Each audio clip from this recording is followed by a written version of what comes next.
get everything straight. Good morning. I'd like to thank Dr. Waters for her reading of the citation and Dr. Christopher Johnson for his behind-the-scenes work on that citation. I particularly wish to thank Dr. Carter and the FMU Commencement Committee for honoring me with this degree and asking me to speak at today's commencement. And I'd like to welcome the many groups of people in the audience this morning. The Board of Trustees that you've already met, faculty and staff, administrators from across campus, friends and parents of graduates, and of course the graduates before me. As I look into the crowd of you, I see many students that I know personally, and I'm thrilled to be your commencement speaker today. So, what am I doing on this stage purporting to be a person who could provide some insight into the future for the 2017 graduate? In rhetoric, we would call this my ethos. What are my credentials in this business of advice giving? Well, Googling graduation speeches last fall, I happened upon Denzel Washington's 2011 speech to the University of Pennsylvania. He talked about his own educational experiences, and for a minute, I felt like Denzel and I might have some similar kinds of advice.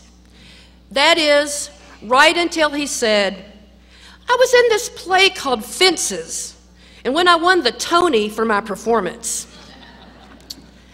So a lot of commencement speakers and speeches are predicated on that kind of ethos. But I don't have that Academy Award-winning, billionaire, politician, Grammy nominee, CEO, Nobel Peace Prize pedigree. But my ethos does have one element that even Denzel's doesn't have: my attachment to Francis Marion University. First, I have taught at Francis Marion for 22 years. That means that I've probably taught over 6,000 students in a variety of classes, some that have been mentioned already in my citation: freshman composition, poetry writing, National Writing Project Summer Institutes, the Program for Young Scholars, American Literature, and University Life 100, in seminars, lectures, labs, workshops, and tutorials. That is a lot of English.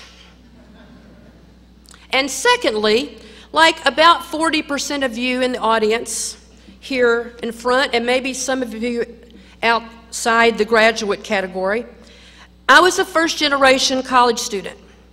And this carries with it a host of similarities, though everyone's story is different. But here's mine. My decision to go to college was not entirely expected or understood, and one might even say was discouraged in some cases. My father and mother had 8th grade educations, and we raised tobacco and beef cattle on a family farm in western Kentucky. Lots of love, but not a lot else. Because of these circumstances, like about 90% of you, my higher education was funded by financial aid.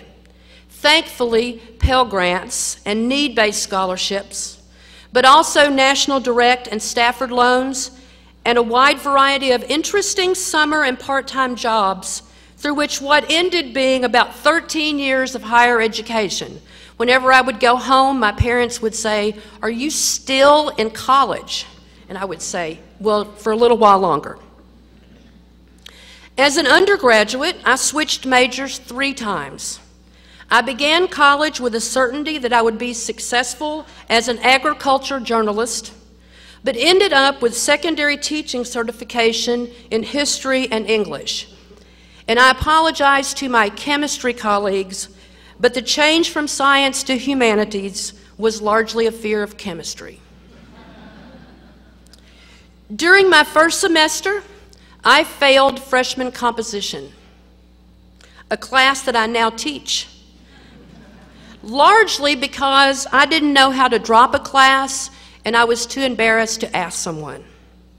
After graduation, which took me 5 years, by the way, I only applied for 1 teaching job that I didn't get, largely because of a guy who I thought would be more important to my future than he ended up being.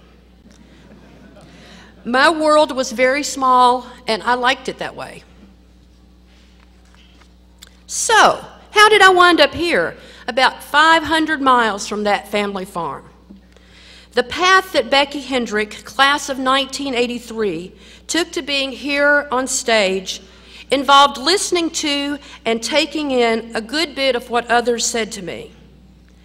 I'd like to say that I did it all myself, but the truth is I had help from friends, other people's parents, even strangers, but primarily from teachers who served as both role models and advisors. And in a bit of serendipity, I was guided to graduate school by Dr. Elmer Gray, the father of the young man who I thought I needed to stay in Kentucky to be with.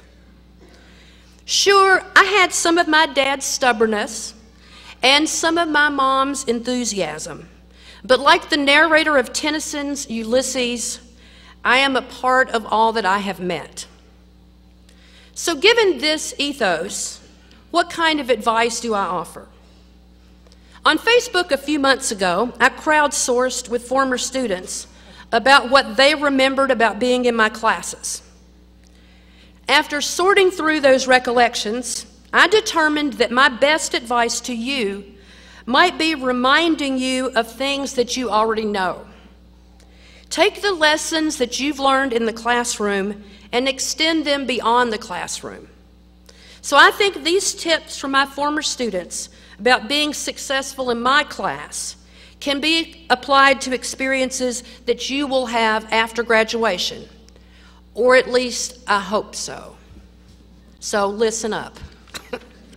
Tip 1 comes from Colleen Thorndike, class of 2003. She says, read the introduction.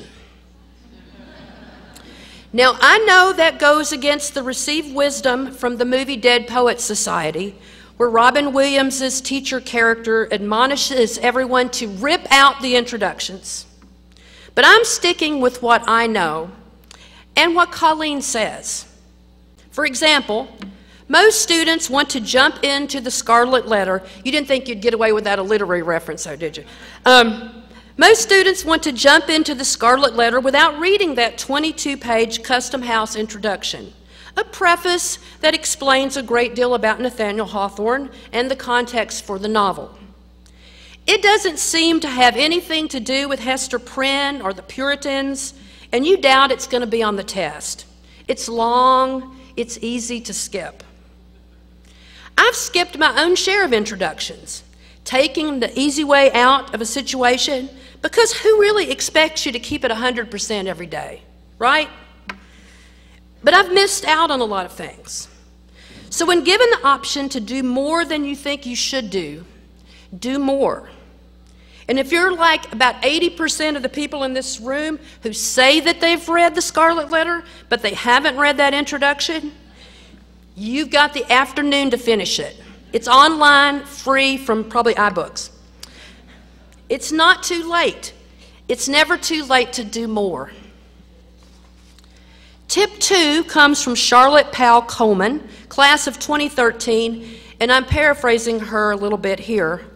But take a picture of the board at the end of class. I have very little experience or talent in drawing, but I feel compelled to supply sketches with some of the points that I make in class. A stick figure of Benjamin Franklin holding that kite in the storm. A bird that always looks like a seagull. I make lists on the board. I write down other people's ideas beside mine. I try to make connections between what students have read and what meaning we create during class. There are usually arrows and circles, question marks, sometimes enigmatic phrases that I don't understand. And sometimes you can capture all of that with an iPhone snap at the end of the day. A little something to have with you when it's midterm or finals. Today, you're at the end of an experience that will be marked by the diploma that you pick up here a little bit later, by the grades on your transcript. Both of these are summaries of your time at FMU. But please don't forget the specifics. all of the PowerPoints, smartboards, whiteboards, blackboards, late night cram sessions, or the homecomings, the SGA meetings, the sorority events, your class presentations. Take all of those with you. All of that stuff will come in handy. Tip 3 comes from Justin McGee. I didn't even aim for that rhyme to happen. Class of 2013, who says, every single class, whether I had read or not, I had a quiz waiting for me like an old friend. I told Ken Jackson he was going to have a quiz at the end of my speech, so be prepared, Ken. It's true. I say up front at the beginning of each semester to expect a quiz every day. I have a personal aversion to pop quizzes that probably stems from my own school experiences, so I try to be consistent. Ralph Waldo Emerson would tell us that a foolish consistency is the hobgoblin of a little mind, but I think that to expect a reckoning of some sort at the conclusion of a task is not a bad habit of mine to get used to. People will continue to ask you to do things. Last week was probably mostly professors or parents, but now it will be employers, supervisors, future spouses, even your children will ask you to do things. And most of these people will want to see or query the results of your work. If you expect that every time, you won't be surprised. This might sound like a little giving in to the worst case scenario mindset, something I often do myself. But if you're prepared, you can often avoid a full-on apocalypse, or at least a 0 on a quiz, or a disgruntled boss. But, lest you think my class is tediously boring with its consistency, tip number 4 from Franny Robinson, class of 2016, says to expect the unexpected. I won't regale you with the unexpected things that have happened in my class, but I do know that I've been featured in some Snapchat stories. But I will say that the truly unexpected is typically created by the students, not by me.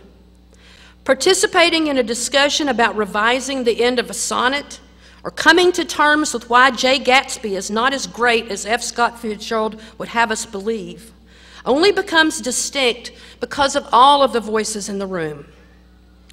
Last fall, I had a university life student who was troubled by a class that she felt was boring. I told her to go into that class, sit in the front row, and start a conversation. She did, and told me later that the class became different after she started talking. A synergy had been created by her. You need to go into your future expecting things to be different, but I challenge each of you to create the unexpected yourself. Participate. Disagree if you need to, but try to honor the ideas of others. Be prepared to listen, but be prepared to talk. You can start the conversation yourself. And now, as my good friend Lance Weldy would say, back to me. I have talked and started a lot of conversations and gotten in trouble for talking in school my entire life. If Charlotte Miller, my 8th grade English teacher, is watching this speech on YouTube sometime in the future, hello, Charlotte, she will be nodding in agreement at this part, probably violently or nodding.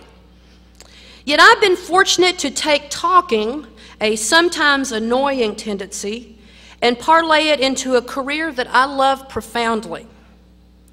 Of all the things that I've done in my life, nothing comes close to the everyday adventures of teaching, particularly at Francis Marion. I loved Western Kentucky University, my alma mater where I earned my BA and MA, but I love Francis Marion more. This is truly a great place to work, with colleagues who know, respect, and laugh with each other. with a board and an administration and staff who understand the alchemy of transformation that happens here all the time, every day, and with students anxious to learn before they inevitably go on to their next bright thing. And that brings us back to you, class of 2017. You have been lucky to be here. Some of you know that right now, but all of you will eventually know it. Take a moment, maybe the only moment you have today, and let all of that sink in. Your moment's up. That's how fast time goes. And now, as Lindsey Buckingham of Fleetwood Mac would say, I had to bring in Fleetwood Mac, it's time for you to go your own way. But don't ever forget where you came from and come from. Francis Marion will not forget you. Best of luck in all you do. Thank you.